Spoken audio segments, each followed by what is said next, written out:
ملك أحمد زاهر قالت في لقاء ليها إن هم عاشوا 3 سنين من غير أكل ومن غير شغل بسبب مرض والدها. اللي حصل تعالوا نشوف. ملك أحمد زاهر اتكلمت وفتحت قلبها عن الفترة اللي مر فيها والدها الفنان أحمد زاهر بمرض خلال السنين اللي فاتت، وتسبب ان هو زاد في وزنه بشكل كبير جدا جدا، ووقتها ما بقاش في أعمال بتجيله، وبسبب ده كان ما بيبقاش في شغل ولا بيبقى في فلوس ان هم يجيبوا بيها أكل.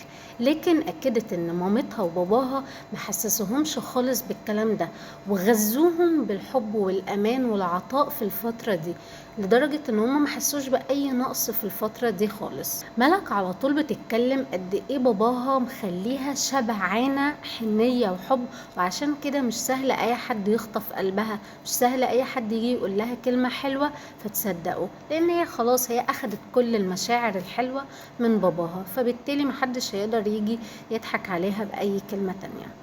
فربنا يخليهم لبعض، ويا رب ما يشوفوش الايام دي مرة تانية.